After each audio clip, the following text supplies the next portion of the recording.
مسجد سے ایک انوکھا اعلان ہوا اور سننے والا ہر بندہ دنگ رہ گیا۔ اعلان یوں تھا کہ مسجد کے قریب ہی ایک ریڑھی پہ مختلف ریسٹورنٹ کے گاہکوں کا بچا ہوا سالن دستیاب ہے۔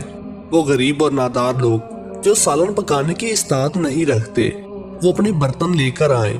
مارے تجسس کے میں بھی مسجد کی طرف چل دیا کہ دیکھوں آخر ماجرا کیا ہے۔ میں جیسے ہی وہاں پہنچا تو مرد و زن کا ایک ہجوم برتن لے کر پہنچا ہوا تھا۔ کوئی سالن لے کر گھر کو جا رہا تھا تو کوئی حاصل کرنے کی داغدو میں تھا۔ ریڑھی پہ 3 پتیلے پڑے ہوئے تھے، ایک پتیلے میں دال، دوسرے میں قورمہ، تیسرے میں مختلف اقسام کی مکس سبزیوں کا سالن رکھا ہوا تھا۔ تھوڑی ہی دیر میں اس کے تینوں پتیلے خالی ہو گئے۔ سالن لے جانے والوں کے چہرے پر خوشی دیدنی تھی اور وہ سب دعائیں دیتے ہوئے جا رہے تھے۔ میں سالن بانٹنے والے کے پاس کھڑا ہو گیا اور اس سے استفسار کیا کہ یہ آئیڈیا اس نے کہاں سے لیا، تو اس نے کہا کہ بس جی ایک دن ہوٹل میں کھانا کھایا تو آدھے سے زیادہ سالن بچ گیا۔ میں نے سوچا کہ انہوں نے ویسے ہی تو ضائع کر دینا ہے، چنانچہ ایک ویٹر کو بلا کر سالن شاپر میں ڈلوایا اور کسی ضرورت مند کے گھر دے آیا۔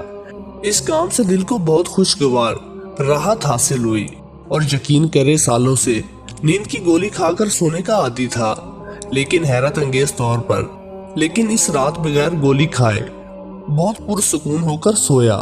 بس پھر اس سلسلے کو بڑھانے کا طے کر لیا۔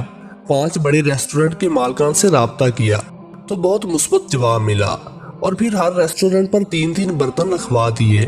اللہ کا لاکھ لاکھ شکر ہے کہ میری وجہ سے بہت سے غریب گھروں میں بہترین کھانا پہنچتا ہے۔ وہ بتاتے ہوئے ایسے خوش ہو رہا تھا جیسے اس کی لاکھوں کی کمیٹی نکل آئی ہو۔ میں سوچ رہا تھا کہ واقعی اس کی لاکھوں کی کمیٹی تو نکل چکی تھی اور وہ کمیٹی تھی بے پناہ اجر و ثواب کی۔